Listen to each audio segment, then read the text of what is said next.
ninth standard, matter in our surrounding, continuation of matter in our surrounding. Just recall the points which we have studied yesterday. So the last point which we have studied yesterday was change of state. Change of state, when a solid is heated, when solid state is heated, it changes into liquid. When liquid state is heated, it changes into gaseous state. And when the gas is cooled, when this gaseous state is cooled, it changes to liquid. When this liquid state is cooled, it changes into solid. For example, solid state is ice, and the liquid state is water, and the gaseous state is steam. So what are the process? What is the melting process? How the melting process takes place, and how boiling processes takes place? We are going to study in next slide. So today we are going to cover the topics such as melting process, latent heat of fusion, boiling process, latent heat of vaporization, sublimation, effect of pressure on gases, interconversations of three states of water, evaporation, factors affects evaporations, and evaporation causes cooling. These are the topics which we are going to cover today. So the first is the melting process. This melting process we can call as fusion process. Now, when a solid is heated, when this ice is heated, okay, the particles began to vibrate. The particles which are present, it begins to vibrate with greater speed, with fast speed, and began to move more freely, with faster speed and moves very freely. The particles which are present begins to vibrate with greater speed and began to move more freely. Next, then at particular temperature, this solid melts. At particular temperature, solid melts and changes into liquid. At particular temperature, this ice melts and becomes the water. Okay, so changes into liquid. This process of melting, the process of melting is also known as fusion. This process of melting is also known as fusion. So the temperature at which solid melts, the temperature at which a solid melts is called its melting point. So it is called its melting point. The melting point of ice, the melting point here solid we used as ice. The melting point of ice is 0 degree Celsius. C stands for Celsius, K stands for Kelvin. So it is 0 degree Celsius or 273 Kelvin. So Kelvin is the SI unit of temperature. 0 degree Celsius is equal to 273.16 Kelvin. For our convenience, we take 0 degree Celsius is equal to 273 Kelvin. So the melting point of ice is 0 degree Celsius or 273 Kelvin. Next, what do you mean by latent heat of fusion? What do you mean by latent heat of fusion? The amount of heat energy, the heat energy which is required, the amount of heat energy required to change 1 kg of solid, the amount of heat energy which is required to change 1 kg of solid into liquid at atmospheric pressure, at its melting point. So the solid, the amount of heat energy, required in order to change 1 kg of solid into liquid at atmospheric pressure and at its melting point is called latent heat of fusion. So the melting point of ice is 0 degree Celsius. So what do you mean by melting of fusion? When a solid is heated, when this ice is heated, the particles begins to move. First, particles begins to vibrate with greater speed and it moves very freely. At particular temperature, the solid melts. At particular temperature, solid melts and changes into liquid. The ice changes into liquid in the form of water. Okay, the process of melting. This process of melting is also known as fusion. This process of melting is known as fusion. The temperature at which solid melts is called its melting point. So the melting point of ice is 0 degree Celsius.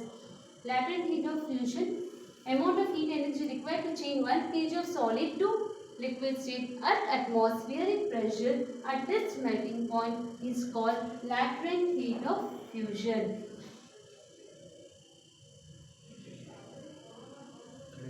So this is the ice which is a solid which melts at a particular temperature. Such process is called fusion. The next is boiling. When a liquid is heated, here liquid is water. When a liquid is heated, when water is heated, its particles begins to move faster. The particles which are present moves faster. Then at particular temperature, the liquid begins to boil. At particular temperature, liquid begins to boil where solid begins to melt. So at particular temperature, liquid begins to boil and changes into gas state. Gas state is here vapor. Now the temperature at which liquid starts boiling, where in solid, the temperature at which solid starts melting is called melting point. So here for liquid, the liquid start boiling is called its boiling point. So the boiling point of water is the liquid is water here. The boiling point of water is 100 degree Celsius. In Kelvin, it is 373 Kelvin. So in order to convert the temperature from Celsius, to Kelvin scale, you have to add 273. You have to add 273 to a given temperature.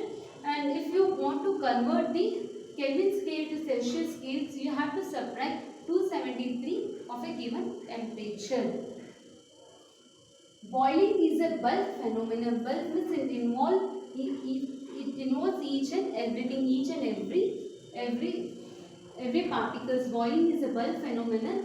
When a liquid boils, the bulk of the liquid changes into vapor. When liquid boils, it changes into vapor. So here the bulk phenomenon means all molecules gets energy. All molecules get energy on heating. By heating, all molecules will get energy. So such phenomenon is called bulk phenomenon. So what do you mean by latent heat of vaporization? So what do you mean by latent heat of vaporization? The amount of heat energy, the heat energy required to change 1 kg of liquid to gas state at atmospheric pressure at its boiling point is called the latent heat of vaporization. Whereas in latent heat of fusion, the amount of heat energy required to change 1 kg of solid in fusion, in 1 kg of solid into liquid at this atmospheric pressure and at its melting point is called latent heat of fusion. And here for latent heat of vaporization, here it's the boiling point. So this is the difference.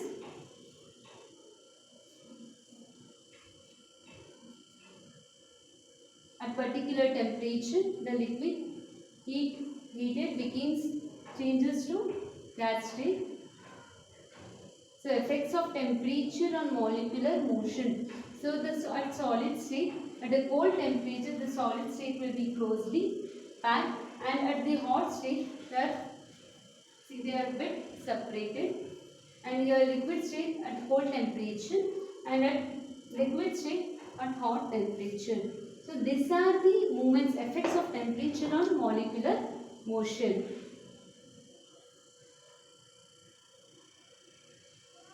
The next concept is sublimation. Sublimation means the change of state. The change of state directly from solid to gas or gas to solid without changing to the liquid state. Such state is called sublimation. The change of state directly from solid to gas or from gas to solid without changing to liquid state are called sublimation.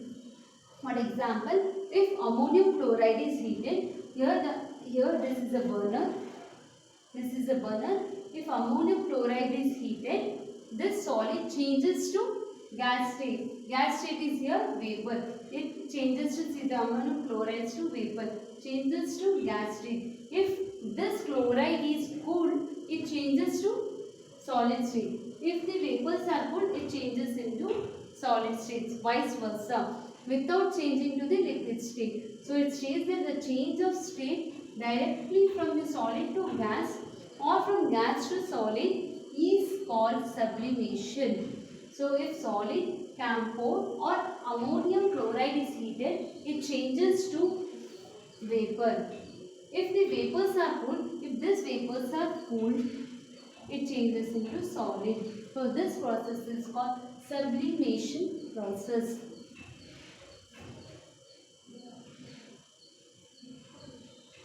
Then next is, what are the effects of pressure on the gases?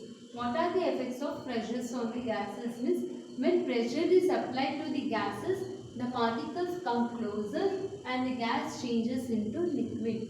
See here, when a pressure is applied on gas, the particles comes closer and the gas changes into liquid. So this gas changes into the liquid. We can liquefy gases by applying pressure. We can liquefy gases by applying pressure and reducing the temperature. So by reducing the temperature, we can liquefy the applying pressure. The compressed solid carbon dioxide, the solid carbon dioxide which is compressed is called dry ice. So the question is raised, how dry ice is called?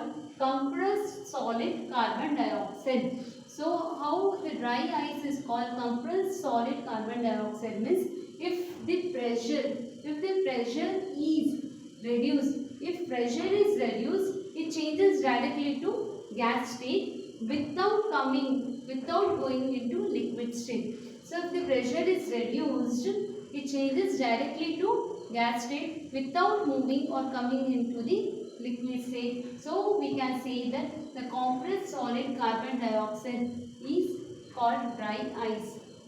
So solid carbon dioxide is known as dry ice. So it is about the effects of pressure on gases.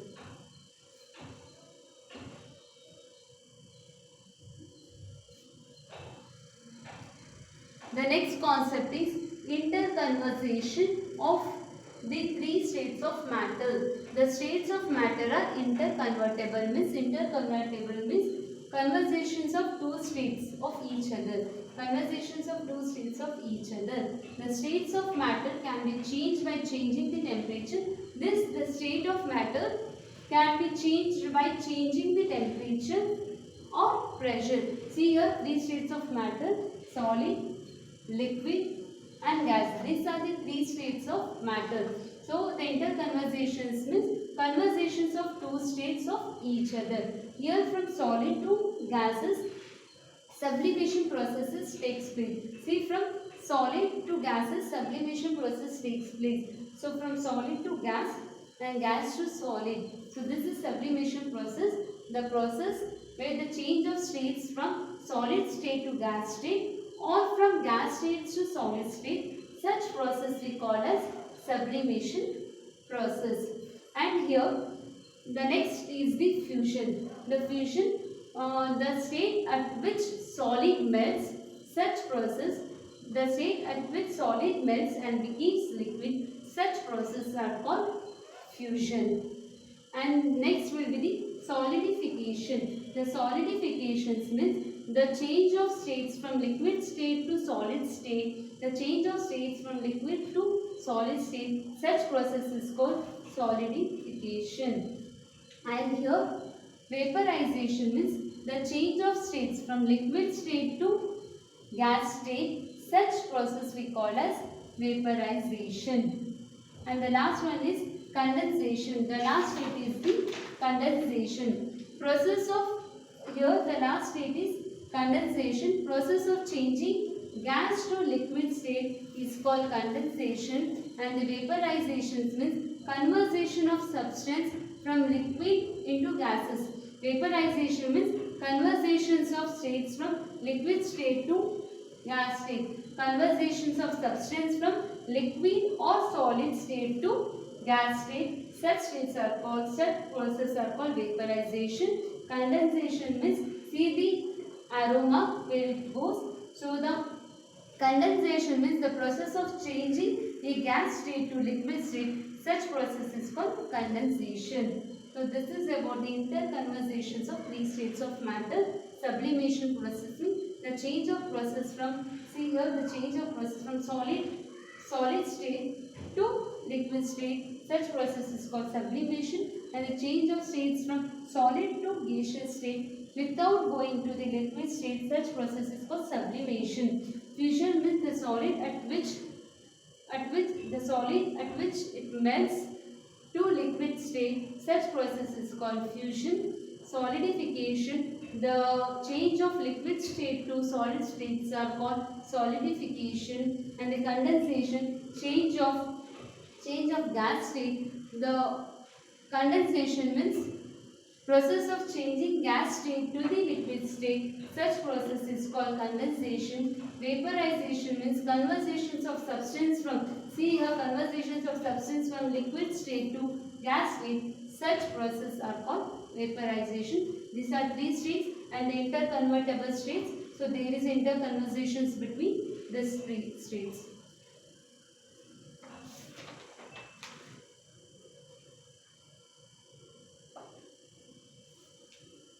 The next concept is evaporation. Evaporation means the change of liquid into vapor. So the change of liquid state into gas state, vapor means gas state, at any temperature below its boiling point. Below its boiling point is called evaporation. So the change of state from liquid into gas state at any temperature, it might be any temperature, below its boiling point is called evaporation. So here evaporation is a surface phenomenon, whereas boiling is a bulk phenomenon. Here the evaporation is a surface phenomenon. What do you mean by surface phenomenon? Is particles from the surface, the particles from the surface, molecules are formed on the surface and gain more energy in order to overcome the force of attraction and change to vapor state. In order to overcome the force of attractions and changes to vapor state. This is about what do you mean by the evaporation. Next, what are the factors? What are the factors which affects the evaporation? What are the factors which affects the evaporation? The rate of evaporation depends upon this. The factors of evaporations are, the rate of evaporations depends upon surface area. First one is the surface area, second is the temperature, third is humidity, and fourth is wind speed. The rate of evaporations depends upon the surface area, temperature, humidity, and wind speed. Humidity means concentrations of water vapor present in the atmosphere. Generally, it cannot be seen. This is the concentrations of water vapor present in the atmosphere. So the rate of evaporations depends upon surface area, temperature, humidity, and wind speed. When the rate of surface area, when the rate of temperature, when the rate of wind speed, when this three increases, it also results in the increase of the evaporation. When the humidity increases, it results in the decrease of the evaporation as follows. Increase in the surface area increases the rate of evaporation. Increase in the temperature, increase in the rate of evaporation. Increase in humidity decreases the rate of evaporation. So when the humidity increases, it results in the decrease of the rate of evaporation. Increase in wind speed increases the rate of evaporation. So once again, the factors affecting the evaporations, it depends upon surface area, temperature, humidity, and wind speed. When this three, surface area, temperature, and wind speed, if the rate of this surface area, temperature, and wind speed increases, it results in the increase of the evaporation. When the rate of humidity increases, it results in the decrease of the evaporation. So the lower energy remains as a liquid, medium energy pulled back into water, and the high energy will be the evaporating.